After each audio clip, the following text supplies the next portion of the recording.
আল্লাহ নবীর একজন সাহাবীর নাম হলো আব্দুল্লাহ জুলবিজাদাইন, নাম ছিল আব্দুল উজ্জা। যুবক, মাত্র 20 বছর বয়স। হঠাৎ কানে আওয়াজ, মদিনায় একজন নতুন নবী আসছে। এবার যুবক সন্ধান পাওয়ার পর বন্ধু বান্ধবের সাথে চলে গেল সেই নবীর কাছে। হেদায়েত তো সময় পায় না, হেদায়েতের মালিক পৃথিবীর কোন নবীর হাতেও দেওয়া হয় নাই। বলেন হেদায়েতের মালিক কে? একমাত্র আল্লাহ। এবার চলে গেল নবীর কাছে, নবীর চেহারার দিকে তাকাইয়ে আছে। আল্লাহ রসুল তাকে বলল, যুবক তোমার বাড়ি কোথায়? বলে ওহুদের ওই পারে, ওয়াক্কাস বাজারে আমার বাড়ি। তোমার নাম কি? বলে আমার নাম হলো আব্দুল উজ্জা। আল্লাহ নবী আফসোস করে বললে, এত সুন্দর চেহারা, আব্দুল উজ্জা নাম তো মানায় না, এই নাম তো দেবদেবীর নাম। বলো তুমি আমার কাছে কেন আসছো? আল্লাহ নবীর কাছে আইসা যুবক বলতেছে, আপনার চেহারা এত সুন্দর, আমি আপনার কাছ থেকে কিছু বয়ান শুনতে চাই। আল্লাহর রাসূল কোরআন থেকে 2-4টা আয়াত যখন তেলাওয়াত করলো, শোনার সাথে সাথে হাত বাড়ায় দিয়া বলল, এই কথা তো আপনার না, কথা হলো আপনার আল্লাহ। আমি হাত বাড়ায় দিছি, কালেমা পড়াইয়া মুসলমান বানায়া দেন। আল্লাহু আকবার বলে। আল্লাহর রাসূল তাকে বলল, গোপন রাখো, ফাঁস করলে কিন্তু তোমার উপরে অত্যাচার আসবে। যুবক এবার ইমানের নূর নিয়ে বাড়িতে চলে গেল। বাড়িতে যাওয়ার পরে তার মা ঘরের ভিতরে ছিল, তার বাপ ছিল না, বাপ আর আগে আগেই মারা গেছে।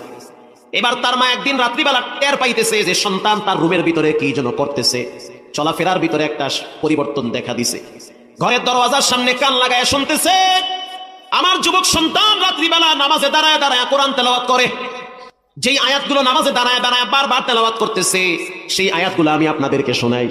ওয়াইবাদুর রহমানিল্লাযীনা ইয়ামশুনা আলাল আরদি হাওনা وَإِذَا خَاطَبَهُمُ الْجَاهِلُونَ قَالُوا سَلَامًا وَالَّذِينَ يَبِيتُونَ لِرَبِّهِمْ سُجَّدًا وَقِيَامًا وَالَّذِينَ يَقُولُونَ رَبَّنَا اصْرِفْ عَنَّا عَذَابَ جَهَنَّمَ إِنَّ عَذَابَهَا كَانَ غَرَامًا। তেলাওয়াত শোনার পরে মা তো হতভম্ব হয়ে গেল। এই আওয়াজ তো আমি আমার সন্তানের মুখ থেকে কোনোদিন শুনি নাই, কোথা থেকে এই আয়াতগুলো পাইলো? এবার সন্তানের দরওয়াজায় নক করলো, সন্তান ছন্দ আকারে মিলায়া মিলায়া নতুন কবিতা কোথা থেকে আবিষ্কার করলা?